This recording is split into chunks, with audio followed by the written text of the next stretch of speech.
Ladies and gentlemen, welcome back to another SLG Meetup. Happy Monday. I hope everybody had an amazing Thanksgiving weekend. A lot of things to be grateful for. And I'm grateful to be here with all of you today to be sharing another exciting story of one of our guests. We're going to have with us Giselle Sugerman. She is one of the owners at B+G Design, which is an award-winning luxury design studio based in Miami, founded in 2006. There she is. Hi, how are you? Very good. And yourself? Good. Thank you for having me. No, very excited to have you here today. Thank you for joining. We're obviously a little bit upset that Brett is not here with us, but look, you are the rock star. We're not going to tell him, but we know that you are the reason that the business is thriving the way it is. So we are really thrilled to know all about yourself and the business. So welcome. Thank you so much. Actually, he's my rock star. He's actually doing music. So that's No funny way. you use that term. Yeah, he's doing music. That's a whole nother story, but he's very multi-talented. Let's put it that way. Well, I'm sure you two have been doing a phenomenal job throughout all these years because you've been featured everywhere as one of the leading and award-winning luxury interior design companies here in Miami, doing projects not just here, but also in Latin America, in Europe. So tell us about how B+G Design started, because it's been an amazing journey. It's been quite a journey. I met Brett 20 years ago. That's how long we've been working together at another design firm. I called it the machine. It was amazing training for us. It was very fast paced. I started from the very bottom at that company. So I used to do coordination, do purchase orders, invoices, project managing. Little did I know at 21 that was going to be the background of would help me have our own business, because as a business owner, you need to be able to do everything. And then Brett, he comes from a family of designers and architects. So he comes from this world. You know, I didn't. I came from just a love of fashion. My mom is a fashionista. So I definitely have that in our blood. She was always, till this day, she's dressed to the nines. And I think, you know, fashion and interior design is very, very blended in. So we met 20 years ago. We left the company, and now our business it's 14 years old. What are some of the areas that you're currently focusing on, some of the projects that you're working on? Tell us all about it. Opening up office in the Miami Design District, which we're really excited about. And we have some partnerships that I can't talk about quite yet, because, okay. But some really exciting partnerships in our office. The office is going to be very representative of what we do, which is complete luxury. Luxury is everything. It's the music in the background. It's how you're greeted and the service. It's the whole pampering thing. And at this caliber of interior design that we're doing, that's what our clients deserve and expect. Believe in continuing to improve and learn and better our craft and make it into more of a holistic approach. And now with our Basel coming up, how is that going to impact the business? Well, the beauty is the timing couldn't be better. We have two projects that we're finishing up. One here in Miami and one in Del Rey, that like literally their backyard is the sand.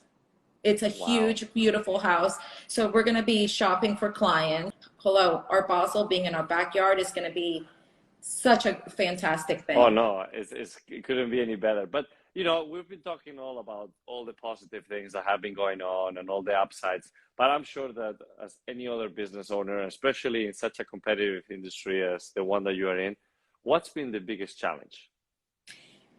I think the biggest challenge is customer service, continuing to improve in customer service. Anytime you deal with a client, the expectations are different for every client. What their expectations are is very different in their 20s and 30s versus in their 70s. I don't believe in competition in interior design. And I'll explain to you why. Yeah, why? Because, first of all, most of my friends are interior designers, which we travel with. I think you've interviewed Jay and David from Brito Charette. Oh yeah, They're yeah, yeah. yeah. Okay, they're one of our closest friends. Oh wow, Miguel yeah, yeah, Lewis from yeah, Louis, Miguel. Odalis. They're our Mm-hmm. close knit friends. So we have a close, Wade Halleck. We have a close knit friend of interior designers. The way the people who have been seasoned, who've done this for a long time, know that we're not competition to each other.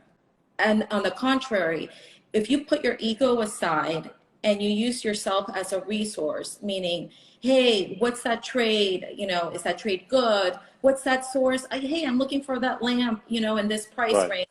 We're in a group chat.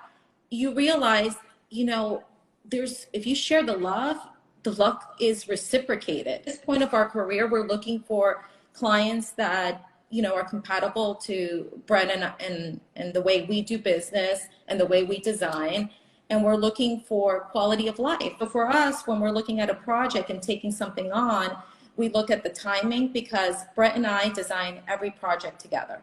We do not hand it off to a design assistant. We have a group of people that assist us, Correct. but we're the ones who are doing the interior architecture, the lighting, the selections of products, the meetings with the clients. We have project managers and everything else, but like other firms that hand off the project to a designer on staff, we don't do that. We do Okay. the project ourselves. So we only Super. can take, we only take a certain amount of work, and we want to make sure it's at the top caliber of what we're able to give. Mm-hmm. No, super.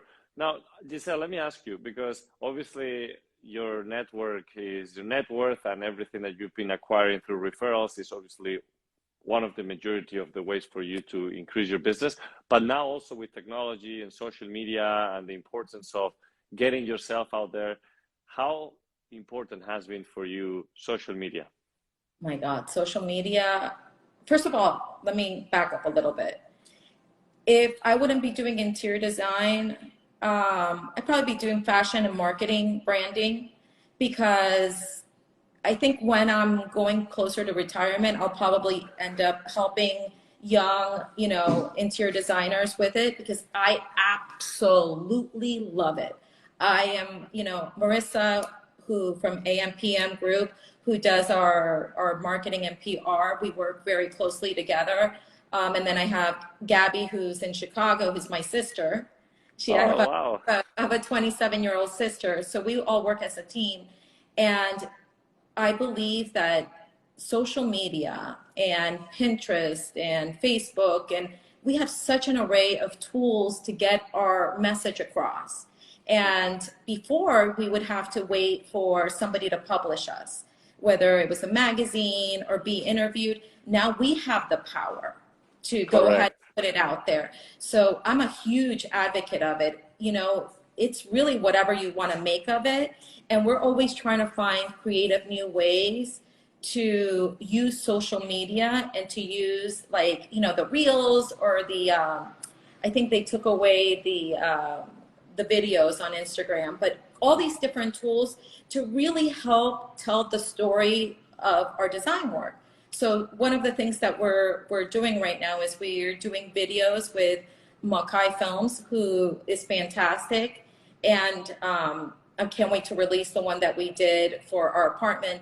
But it's the way we're doing it is kind of telling a story, through our condo.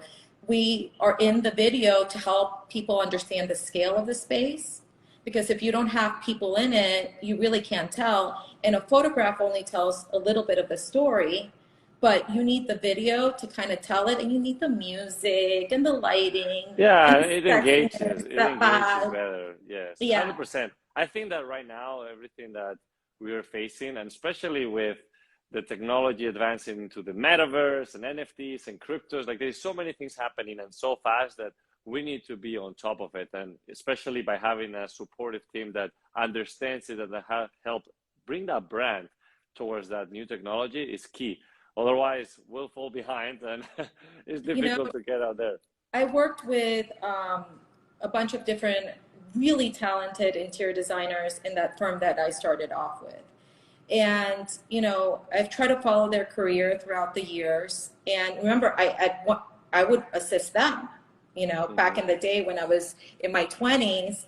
And to me, I haven't seen their companies thrive because I feel that they didn't evolve with the times.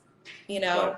I'm not ashamed to say my age. I'm 47 years old. I have a 19 and a 20-year-old. I carry my age with a badge of honor because. Well, I mean, very well. Thank you. And my husband's 57 and he looks fantastic. And, you know, we are really as energetic as ever. But with age comes wisdom. And with all of that, you know, there's age and wisdom, and there's, you know, the stability that comes from your repeat clients. But I think if you do not evolve with the times, you become a dinosaur. And, True. you know, they're extinct. And we don't want to be So extinct. true. No, 100%. And that's why it's important to always keeping up with what's going on. This week, not only our Basel is going to be one of the great events happening in here, but also the NFT Basel, you know, with all these new trends that are happening with NFTs, with the cryptocurrencies. So attending to those conferences or events are great to network the right people in the industry, to get to know the new I tendencies. love crypto. Yeah, I mean, it's kind of the future, and it's important to understand how you can bring that world into your own, you know, instead of trying to just go all the way there. So, look, I think there is a lot of opportunities out there. You just need to keep evolving. As you said, you guys have been doing it for the last 15 years in B+G Design, very successful business. I'm very proud to, you know, have you as one of our guests in here because the things that you guys are doing are phenomenal. I'm sure that we'll get to work on other projects as well. But, you know, if there is one takeaway for the audience on everything that you've done throughout the years, what would it be? I believe in timeless design. Our clients who, you know, the 11th client, you know, the 11th project for the client that we did in Aspen, that we've done work all over the world for them, they sold their home for top dollar because it was timeless. And they gave us a call when they sold it and they were crying. They were really upset about letting go of their home. And they said to us, this home looks as fresh today as it did when you first did it back. I think it was in 2011, something like that. Maybe I have or 2006, something like that. It was a long, long time ago.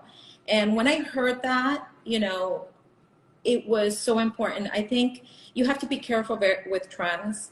Use trends, little bits and pieces, because what we do is expensive. And you want to make sure that your client feels that the value extended throughout the years and that they don't feel that they have to renovate every so often because you stayed on that trend for that 1 year. You have to try to foresee what's a trend and what's going to be timeless. Mm-hmm. And that's, you know, have that eye, look through history. Right now we have some amazing French designers that I'm so excited about. And it's, you know, it's a wheel. It comes back from history. So, you know, do a little bit of furniture history, you know, keep it timeless, use the little trends and bits and pieces. It's you know, on a pillow or something that could be easily exchanged. And that would be my best advice to anybody in this design field. So your clients feel that you gave them value when they sell their home. Very good point. And I really appreciate you sharing this piece of advice because sometimes we forget about that and we only think in the now versus what will be in the future. So great point. And again, I really appreciate your time and everything that you've been sharing with us today. Please, everybody that is watching or listening, make sure to follow B+G Design. Check what Giselle and Brett are up to because your projects are phenomenal, very inspirational. And thanks to social media, we get to see the little pieces of the work that you do on a daily basis, which inspire us to keep on dreaming, keep on working, and keep on connecting, which is one of the most important things in this field. Absolutely. Thank you so much for having me. And it was a pleasure meeting you. I look forward to hosting you in our home soon. Muchas gracias, and we'll see each other Gracias a here in ti. Miami, hopefully in Madrid too, you know. Yes, a Madrid. Qué bueno, qué Madrid, rico. claro. Bueno, muchas gracias, un beso. Gracias a ti. And thank you everybody for watching. Bye bye. Thank you.